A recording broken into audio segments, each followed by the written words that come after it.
जय मां कामाख्या। आपका बहुत बहुत स्वागत है कामाख्या धाम में। वृषभ राशि अप्रैल माह सन 2022 कैसा रहेगा आइए जानते हैं, लेकिन उससे पहले एक नजर डालते हैं ग्रह गोचर पर और मुख्य त्योहारों पर। और उससे पहले नव संवत्सर प्रारंभ होने जा रहा है 2079।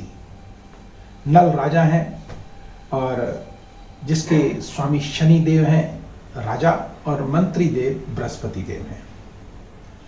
और सबसे पहले आपको नव वर्ष की बहुत बहुत बधाई हो। आपके लिए यह नव वर्ष समृद्धि लेकर आए, धन धान्य से आपको भरपूर करे, निरोगी रखे और आपको भाग्य में वृद्धि करता हुआ यह नव वर्ष आपकी कामना को पूर्ति करे। इसी के साथ आइए वीडियो को प्रारंभ करते हैं। वृषभ राशि नवरात्र जो है वह 2 तारीख को प्रारंभ होने जा रहे हैं। दुर्गाष्टमी है 9 तारीख को, 10 तारीख को राम नवमी है और तारा मां की जयंती है। जब हम तारा मां की जयंती की बात करते हैं तो स्वर्ण को देने वाली मां तारा 10 तारीख को आप विशेष पूजा अर्चना कर मां तारा को प्रसन्न कर स्वर्ण से अपने घर को, अपने परिवार को खुशियों से भर सकते हैं। और 12 तारीख को कामदा एकादशी है और 16 तारीख को चैत्र मास की पूर्णिमा है और 30 तारीख को शनिवारी अमावस्या है। शनिवारी अमावस्या के बारे में भी जानेंगे कि यह शुभ है या अशुभ है। और एक विशेष जानकारी आपको देना चाहता हूं कि अगर कोई परिवार में कलह है या स्त्री संबंधी कोई कष्ट आपको आ रहे हैं, चाहे विवाह नहीं हो पा रहा है या विद्या में कोई दिक्कत आ रही है या दूरियां बढ़ रही हैं, मतभेद हो रहे हैं, तो निश्चित मां कामाख्या की शरण में आकर के मां कामाख्या के उन अचूक छोटे तांत्रिक उपायों को करके आप अपने जीवन को भाग्यवर्धक बना सकते हैं और संकटों से मुक्त हो सकते हैं। तो आइए एक विशेष जानकारी और आपको देता हूं मैं। अगर आप जानना चाहते हैं कि इसका क्या उपाय क्या है तो आप वीडियो को लाइक करें, सब्सक्राइब करें और बेल बटन को भी अवश्य दबाएं, जिससे अगला वीडियो आपके पास आए और आप लाभान्वित हो सके। और इस वीडियो में आप जानेंगे कि अप्रैल माह में किन तारीखों को हमको कार्य नहीं करना चाहिए, अर्थात कौन सी अशुभ तिथियां हैं, क्योंकि हमको मानसिक तनाव होगा ही उन तिथियों को, हमारे कार्यों में विघ्न पड़ेगा ही। तो हम क्यों किसी परेशानी में फंसे? हम पहले से ही अगर सावधान हो जाएंगे तो उन तिथियों को कार्य ही नहीं करेंगे। और अगर करना भी पड़े तो ऐसा कौन सा उपाय है जिसको करके हम इस दिन को मंगलमय बना सकते हैं, जानेंगे। आइए जानते हैं पहले ग्रह के बारे में कि मंगल देव कुंभ राशि में 7 अप्रैल को प्रवेश करेंगे और राहु देव मेष राशि में 12 अप्रैल को, बृहस्पति देव मीन राशि में 13 अप्रैल को, सूर्य देव 14 अप्रैल को।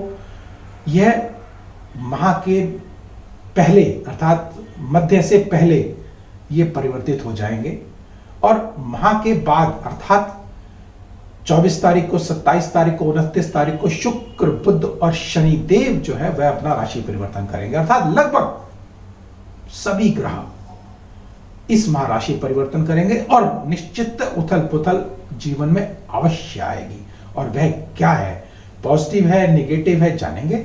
आइए एक एक करके जानते हैं। और सर्वप्रथम जानते हैं राहु देव के बारे में। राहु देव जो कि लग्न में विराजित हैं, यह हमको पारिवारिक परेशानियां, परिस्थितियां कुछ अनुकूल नहीं हो रही होंगी।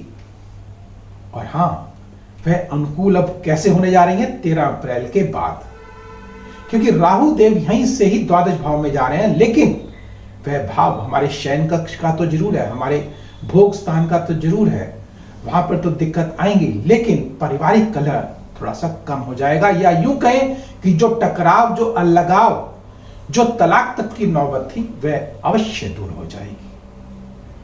हां, अगर हम शनि देव को देखें कि वो भाग्य स्थान पर विराजित हैं और शुक्र, मंगल, बुध, बृहस्पति को अगर देखें, इनकी स्थिति को देखें तो पुरुषार्थ के साथ आय के साधन आपके अवश्य बढ़ेंगे।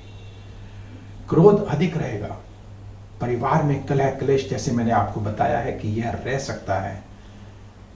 यह रह सकता है, लेकिन जो विकट स्थितियां जी, जो खतरनाक स्थितियां थी, वह निश्चित तौर से उससे आप पार अवश्य आ जाएंगे।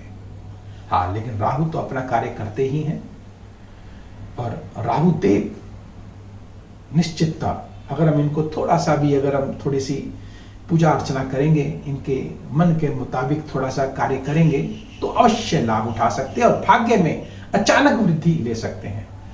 राहु 13 तारीख के बाद, 12 तारीख के बाद जब ये द्वादश भाव में जाएंगे, यहां से पंचम दृष्टि से, सप्तम दृष्टि से, व नवम दृष्टि से जिस जिस भाव को देखेंगे वहां पर जो है निश्चित तौर से आपको लाभ देंगे, निश्चित लाभ देंगे आपको, और अचानक लाभ देंगे, आपके मन को प्रफुल्लित कर देंगे।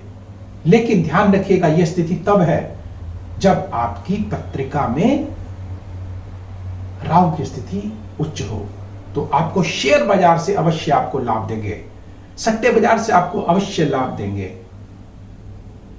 निश्चित अगर आप इस लाभ को लेना चाहते हैं तो यहां, क्योंकि पंचम दृष्टि से यह जो है भाग्य स्थान को भी देखेंगे, तो शनि देव वहां पर विराजित हैं।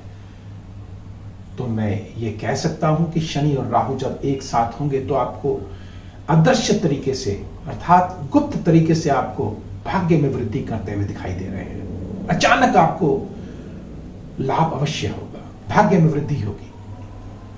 लेकिन ये कब? जब आपके कुंडलियों में इसकी मूल स्थिति अच्छी होगी। तो अगर आपको अपनी कुंडली का आकलन कराना है तो नंबर स्क्रीन पर चल रहे हैं, व्यक्तिगत रूप से भी आप हमसे संपर्क कर सकते हैं।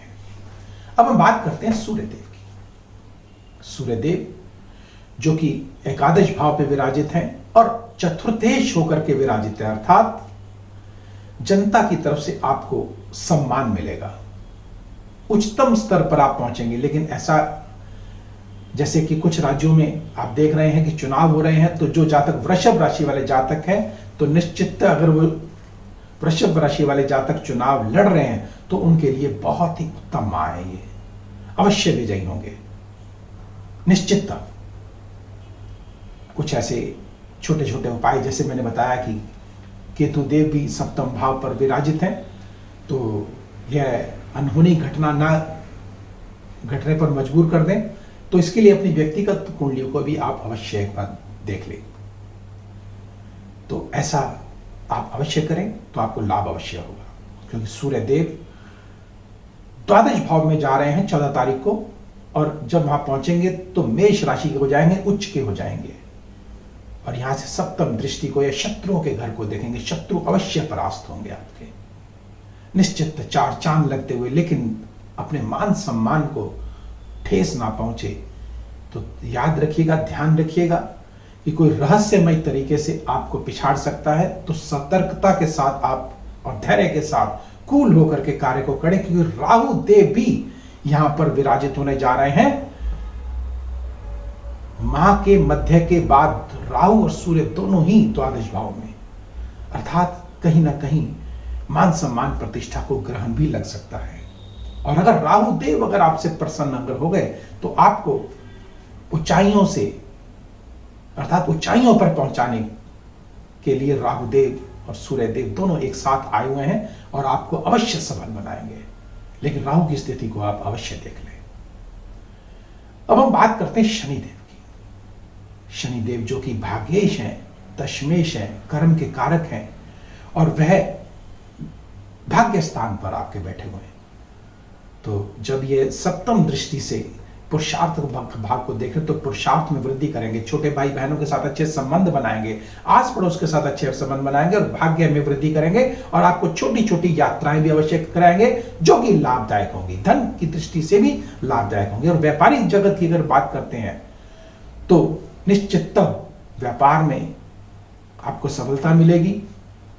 और जो जातक किराने वगैरह से जुड़े हुए हैं उनके लिए विशेष माह है ये, उत्तम माह है ये। और जो ऐश्वर्य से जुड़े हुए हैं, अर्थात सौंदर्य प्रसाधन से जुड़े हुए हैं, उनके लिए विशेष उत्तम माह है ये। और स्त्री वर्गों से निश्चित तौर से विशेष लाभ उनको होने जा रहा है। आप यह अवश्य जान लें कि देखिए, सभी ग्रहों के बारे में तो यह जानना मुश्किल होगा, लेकिन हाँ, आइए पहले उन तारीखों को जान लेते हैं जिन तारीखों को हमको कार्य नहीं करना, जो कि विशेष है आपके लिए। वह 2 तारीख, 3 तारीख, 12 और 13 तारीख, 20, 21 और 30 तारीख भूल कर भी इन तिथियों को कार्य ना करें। अगर करना भी पड़े तो छोटा सा उपाय है, उसको करके निश्चितता इस माह को आप मंगलमय बना सकते हैं, चमत्कारिक रूप दे सकते हैं। वह क्या है? 2 मुखी रुद्राक्ष लीजिएगा, मां काम्या का सिंदूर उस पर लगाएंगे और रात्रि को अपने सिर के तकिए के नीचे रख लीजिएगा और सुबह उठ करके सूरज निकलने से पहले अपने ऊपर से 7 बार घुमा करके अपनी मनोकामना के साथ उसे जल प्रवाह कर दीजिएगा। मां कामाख्या की असीम कृपा आप पर अवश्य आएगी और एक छोटे से मंत्र के साथ अगर आप करेंगे तो अवश्य लाभदायक होगा। क्षौम ओम ओम उठा, इस मंत्र का जाप करें और अंत में मुझे आज्ञा दीजिए। जय मां कामाख्या।